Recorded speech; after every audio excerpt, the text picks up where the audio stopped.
ಆತ್ಮೀಯ ಪಾಲಕರೇ ಹಾಗೂ ವಿದ್ಯಾರ್ಥಿ ಮಿತ್ರರೇ, ಇವತ್ತಿನ ಒಂದು ತರಗತಿಯಲ್ಲಿ ನಾವು ಒಂದು ಕಾನ್ಸೆಪ್ಟನ್ನು ತಗೊಂಡಿದ್ದೀನಿ. ಅದಕ್ಕೂ ಮೊದಲು ನಮ್ಮ ಆರ್ಯ ಕೋಚಿಂಗ್ ಕ್ಲಾಸಸ್ ಬಗ್ಗೆ ಒಂದ್ಸಲ ಕಿರು ಮಾಹಿತಿಯನ್ನು ನೀಡ್ತಾ ಇದ್ದೀನಿ. ಈ ನಮ್ಮ ಆರ್ಯ ಕೋಚಿಂಗ್ ಕ್ಲಾಸಸ್ ಇರೋದು ಮಸ್ಕಿ ತಾಲೂಕು, ರಾಯಚೂರು ಜಿಲ್ಲೆ, ಆಲಾಪುರದಲ್ಲಿದೆ. ಇಲ್ಲಿ ನಮ್ಮ ಹತ್ರ ಅಡ್ಮಿಷನ್ ಸ್ಟಾರ್ಟ್ ಆಗಿದ್ದಾವೆ. ಆಲ್ರೆಡಿ 3 ಮತ್ತು 4, 5ನೇ ತರಗತಿ ಮಕ್ಕಳಿಗೆ ನಾವು ನವೋದಯ, ಸೈನಿಕ, ಮೊರಾರ್ಜಿ ಈ ಒಂದು ಸೈನಿಕ ಇತರೆ ವಸತಿ ಶಾಲೆಗಳ ಒಂದು ಪರೀಕ್ಷೆಗೆ ಕೋಚಿಂಗ್ ಕೊಡ್ತಾ ಇದ್ದೀವಿ. 6, 7, 8, 9 ಮತ್ತು SSLC ಮಕ್ಕಳಿಗೆ ಗಣಿತ, ವಿಜ್ಞಾನ, ಇಂಗ್ಲಿಷಲ್ಲಿ ಗ್ರಾಮರ್ ಮತ್ತು ಸ್ಪೋಕನ್ ಇಂಗ್ಲಿಷ್ನ ಕಲಿಸ್ತಾ ಇದ್ದೀವಿ. ನಿಮ್ಮ ಅಡ್ಮಿಷನ್ಗಳನ್ನು ಬೇಗ ಕನ್ಫರ್ಮ್ ಮಾಡ್ಕೊಳ್ಳಿ, ಯಾಕಂದರೆ ನಾವು ಲಿಮಿಟೆಡ್ ಸೀಟ್ಸ್ ಮಾತ್ರ ತಗೋತಾ ಇದ್ದೀವಿ. ಸೊ ಇವತ್ತು ನಾವು ಒಂದು ಪ್ರಶ್ನೆ ತೆಗೆದುಕೊಂಡು ಬಂದಿದ್ದೀನಿ. ಕಾನ್ಸೆಪ್ಟ್ ಏನಪ್ಪ ಅಂತಂದರೆ ಅದು ಸರಾಸರಿ. ಕಾನ್ಸೆಪ್ಟು ಸರಾಸರಿ, ಆವರೇಜ್ ಅಂತ ಕರಿತೀವಿ. ಏನು ಆವರೇಜ್? ಈ ಒಂದು ಸರಾಸರಿಯಲ್ಲಿ ನಮಗೆ ಮುಖ್ಯವಾಗಿ ಈ ಒಂದು ಪ್ರಶ್ನೆಗಳನ್ನ ಕೇಳುವಂತ ಸಂಭವ ಜಾಸ್ತಿ. ಈ ನವೋದಯ ಆಗಲಿ, ಸೈನಿಕ ಆಗಲಿ, ಆ ಪರೀಕ್ಷೆಯಲ್ಲಿ ಈ ತರದ ಪ್ರಶ್ನೆಗಳು ಜಾಸ್ತಿ ಬರ್ತವೆ. ಏನು ಪ್ರಶ್ನೆ ಅಂತಂದ್ರೆ, ಒಂದು ತರಗತಿಯಲ್ಲಿ 20 ವಿದ್ಯಾರ್ಥಿಗಳಿದ್ದು, ಒಂದು ತರಗತಿ ಇದೆ, ಅದರಲ್ಲಿ 20 ವಿದ್ಯಾರ್ಥಿಗಳಿದ್ದಾರೆ. ಅವರ ಸರಾಸರಿ ತೂಕ 12 kg. ಸರಾಸರಿ ತೂಕ ಕೊಟ್ಟಿದ್ದಾರೆ ಎಷ್ಟು? 12 kg. ನಂತರ ಆ ತರಗತಿಯ ಶಿಕ್ಷಕನ ತೂಕವನ್ನು ಸೇರಿಸಿದಾಗ, ಅಂದ್ರೆ ಆ ಕ್ಲಾಸ್ಗೆ ಆ ಶಿಕ್ಷಕರ ತೂಕವನ್ನು ಸೇರಿಸಿದಾಗ ಅವರ ಸರಾಸರಿ ತೂಕ 14 kg ಆಗುತ್ತದೆ. ನೋಡ್ರಿ, ಫಸ್ಟ್ 12 kg ಇತ್ತು, ನಂತರ 14 kg ಆಯ್ತು. ಹಾಗಾದರೆ ಶಿಕ್ಷಕನ ತೂಕ ಎಷ್ಟು? ನೋಡ್ರಿ, ಏನ್ ಕೇಳಿದ್ರು ಅವರು? ಶಿಕ್ಷಕನ ತೂಕ ಎಷ್ಟು ಅಂತ ಕೇಳಿದ್ದಾರೆ. ಬನ್ನಿ ಇದರ ಸೊಲ್ಯೂಷನ್ ಅನ್ನ ಬರಿತಾ ಹೋಗೋಣ. ಫಸ್ಟ್ ಮೆಥಡ್ ಅಲ್ಲಿ ನೋಡ್ರಿ, 2 ಮೆಥಡ್ ಹೇಳ್ಕೊಡ್ತಿದ್ದೀನಿ.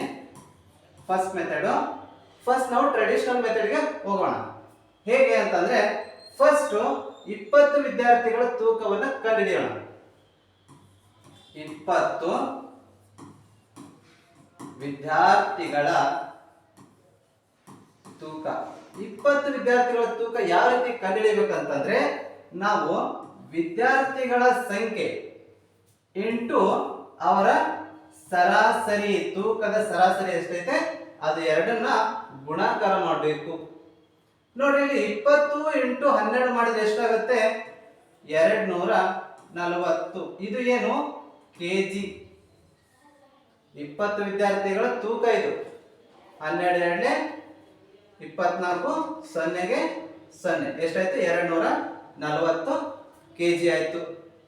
ನೆಕ್ಸ್ಟ್ ನೋಡ್ರಿ, ಆ ತರಗತಿಗೆ ಒಬ್ರು ಶಿಕ್ಷಕರು ಜಾಯ್ನ್ ಆಗ್ತಾರ. ಅವಾಗ ಅವ್ರ ತೂಕ ಎಷ್ಟಾಗುತ್ತೆ ಅಂತ ಕಂಡುಹಿಡಿಯಬೇಕು. ಅದನ್ನ ಯಾವ ರೀತಿ ಅಂದ್ರೆ, ನೋಡ್ರಿ, ಶಿಕ್ಷಕರು ಸೇರಿದಾಗ ಅವರ ಒಟ್ಟು ತೂಕ.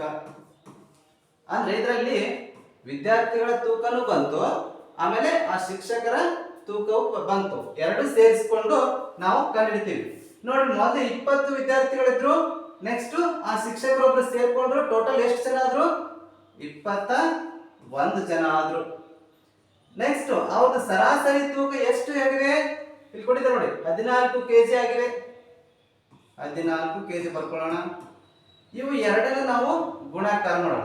ನೋಡ್ರಿ, 14 ಒಂದೇ 14, 14 ಒಂದೇ 14, ಕೈಲ 1, 14 ಎರಡೇ 28, 14 ಎರಡೇ 28, ಕೈಲ 1 ಕೊಟ್ಟಿದ್ವಲ್ಲ, ಅದು ಸೇರಿಸಿದ್ರೆ ಎಷ್ಟಾಯ್ತು? 29. ಟೋಟಲ್ ಎಷ್ಟಾಯ್ತು? 294 kg ಆಯ್ತು. ನೋಡ್ರಿ, 20 ವಿದ್ಯಾರ್ಥಿಗಳ ತೂಕ 240 kg. ಆ ಶಿಕ್ಷಕ ಸೇರಿಸಿದಾಗ ಅವರ ಒಟ್ಟು ತೂಕ ಎಷ್ಟಾಯ್ತು? 294 kg ಆಯ್ತು. ನೋಡ್ರಿ, ಲಾಸ್ಟ್ಗೆ ನಾವೇನ್ ಮಾಡ್ಬೇಕು? ಈಗ ಶಿಕ್ಷಕರ ತೂಕ ಬೇಕಾಗಿತ್ತು ನಮ್ಗೆ. ನಾವು ಕಂಡುಹಿಡಿಯಬೇಕಾಗಿದೆ ಇಲ್ಲಿ ಶಿಕ್ಷಕರ ತೂಕ. ಆ ಶಿಕ್ಷಕರ ತೂಕ ಎಷ್ಟು ಅಂತಂದ್ರೆ, ಈ ಒಂದು ಸರಾಸರಿ ಒಟ್ಟು ತೂಕ ಏನಿತ್ತಲ್ಲ, ಈ ತೂಕಗಳನ್ನು ನಾವು ಮೈನಸ್ ಮಾಡಬೇಕು. 240 94 kg ಮೈನಸ್ 240 kg. ನೋಡ್ರಿ ಆನ್ಸರ್ ಎಷ್ಟು ಬರುತ್ತೆ? 4 0 ಇದೆ, 4ಕ್ಕೆ 4, 9 ಮೈನಸ್ 4 ಎಷ್ಟಾಗುತ್ತೆ? 5. 2ರಲ್ಲಿ 2 ಕಳೆದ್ರೆ 0, ಕೆಜಿಗೆ ಕೆಜಿ. ಓಕೆ, ಇದು ಆನ್ಸರ್ 54 ಕೆಜಿ. ಇದು ಒನ್ ಮೆಥಡ್, ಇದು ಟ್ರೆಡಿಷನಲ್ ಮೆಥಡ್ ಅಂತ ಕರಿತೀವಿ. ಟ್ರೆಡಿಷನಲ್ ಮೆಥಡ್ ನಮಗೆ ಸ್ಕೂಲಲ್ಲಿ ಅಪ್ಲಿಕೇಬಲ್ ಆಗುತ್ತೆ. ಈ ನವೋದಯ ಸೈನಿಕ ಎಕ್ಸಾಮ್ ಬರೀಬೇಕಂದ್ರೆ ನಿಮಗೆ ಶಾರ್ಟ್ ಪೀರಿಯಡ್ ಅಲ್ಲಿ ನೀವು ಅತಿ ಹೆಚ್ಚು ಪ್ರಶ್ನೆಗಳಿಗೆ ಉತ್ತರ ನೀಡಬೇಕಾಗತ್ತೆ.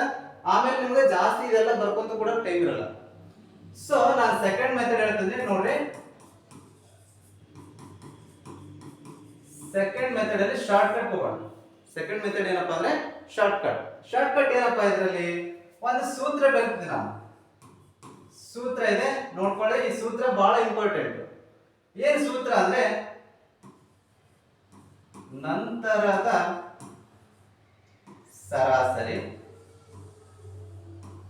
ನಂತರದ ಸರಾಸರಿ ಪ್ಲಸ್ ಮೂಲ ಸಂಖ್ಯೆ,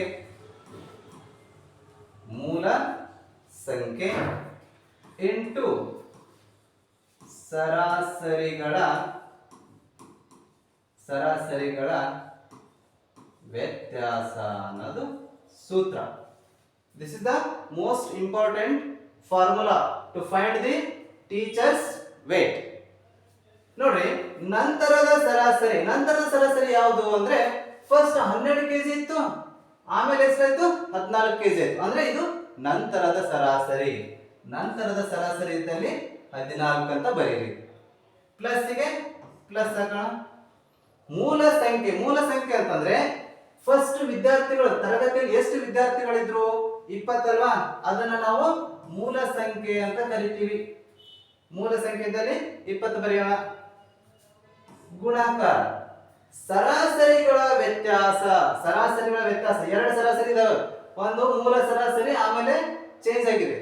12 ಇದೆ, ಇಲ್ಲಿ 14 ಇದೆ. ಈ 14ರಾಗೆ 12 ಕಳೆಯೋಣ. ನೋಡ್ರಿ, 14ರಾಗೆ 12 ಕಳೆಯೋಣ. ಎಷ್ಟಾಗುತ್ತೆ ವ್ಯತ್ಯಾಸ? 2 ಆಗುತ್ತೆ. ನಾನು ಡೈರೆಕ್ಟ್ ಆಗಿ 2 ಬರೀಬಹುದು, ನಿಮ್ಗೆ ಅರ್ಥ ಆಗ್ಲಿ ಅಂತ 2ನ್ನ ಬಿಡಿ ಬಿಡಿಯಾಗಿ ಬರ್ದೇನೆ. 14 ಮೈನಸ್ 12 ಅಂತ ಬರ್ದೇನೆ. ನೋಡ್ರಿ, ಶಾರ್ಟ್ ಕಟ್ ಹೆಂಗಂದ್ರೆ 14 ಪ್ಲಸ್ 20 ಇಂಟು 14ರಾಗೆ 12 ಕಳೆದ್ರೆ ಎಷ್ಟು? ಆನ್ಸರ್ 2 ಬರುತ್ತಾ? ನೆಕ್ಸ್ಟ್ ನೋಡಿ, ನಿಮ್ಗೆ ಬಾರ್ಡರ್ ಮಾಸ್ ಅಂತ ಬರುತ್ತಲ್ಲ, BOD MAS. ಬಾರ್ಡರ್ ಮಾಸ್ ನಿಯಮ ಪ್ರಕಾರ ನಾವು ಫಸ್ಟ್ ಬ್ರಾಕೆಟ್ ನ ಬಿಡಿಸಬೇಕು, ನೆಕ್ಸ್ಟ್ ಮಲ್ಟಿಪ್ಲಿಕೇಶನ್, ನೆಕ್ಸ್ಟ್ ಎಡಿಷನ್. ಹೌದಾ? ಈಗ ಬ್ರಾಕೆಟ್ ಬಿಡಿಸಿದೀವಿ, ನೆಕ್ಸ್ಟ್ ಮಲ್ಟಿಪ್ಲಿಕೇಶನ್ ಹೋಗೋಣ. 14 ಪ್ಲಸ್ 20 ಇಂಟು 2 ಎಷ್ಟು? 40. ನೀವು ಟೈಮ್ ಇಲ್ಲ, ಶಾರ್ಟ್ ಕಟ್ ಅಲ್ಲಿ ನೀವು ಡೈರೆಕ್ಟ್ ಆಗಿ ಗೊತ್ತಿರುತ್ತೆ, ನಿಮ್ಗೆ ಅರ್ಥ ಆಗ್ಲತ್ತ ನಾನು ಬಿಡಿ ಬಿಡಿಯಾಗಿ ಬರೆಯಕತ್ತೀನಿ. ಡೈರೆಕ್ಟ್ ಆಗಿ 14 ಪ್ಲಸ್ 20 ಇಂಟು 2 ಅಂತ ಬರಿಬಹುದು, ಬಟ್ ನಿಮ್ಗೆ ಅರ್ಥ ಆಗ್ಲಿ, ಒಂದ್ಸಲ ಅರ್ಥ ಆಗ್ಲಿ ಅಂತ ಬಿಡಿ ಬಿಡಿಯಾಗಿ ಬರಿತಾ ಇದ್ದೀನಿ. ನೆಕ್ಸ್ಟ್ ನೋಡ್ರಿ, 14 ಪ್ಲಸ್ 40 ಎಷ್ಟಾಗುತ್ತೆ? 54. ಇದರ ತೂಕ, ತೂಕ ಅಂತ ನಾವು ಏನ್ ಬರಿಬೇಕು? ಕೆಜಿ. ಸೊ ಅರ್ಥ ಆಗ್ತದೆಯಾ? ನೋಡ್ರಿ, ಇಲ್ಲಿ ಕೂಡ 54 ಕೆಜಿ ಇದೆ, ಇಲ್ಲಿ ಕೂಡ 54 ಕೆಜಿ ಇದೆ. ಇದು ಟ್ರೆಡಿಷನಲ್ ಮೆಥಡ್, ಇದು ಶಾರ್ಟ್ ಕಟ್ ಮೆಥಡ್. ಅರ್ಥ ಆಗ್ತದೆಯಲ್ಲ? ನಿಮ್ಗೆ ಯಾವುದು ಅರ್ಥ ಆಗ್ತದೆ, ಯಾವುದು ನಿಮಗೆ ಅಂಡರ್ಸ್ಟ್ಯಾಂಡ್ ಆಗ್ತದೆ, ಯಾವುದು ನಿಮಗೆ ಸುಲಭ ಅಂತ ಅನ್ಸುತ್ತಲ್ಲ, ಆ 2 ಮೆಥಡ್ ಅಲ್ಲಿ ಕೂಡ ನೀವು ಸೊಲ್ಯೂಷನ್ ನ ಫೈಂಡ್ ಔಟ್ ಮಾಡಬಹುದು. For better you follow this method. ಓಕೆನಾ? ನೆಕ್ಸ್ಟ್ ವಿಡಿಯೋದಲ್ಲಿ ಮೀಟ್ ಆಗೋಣ.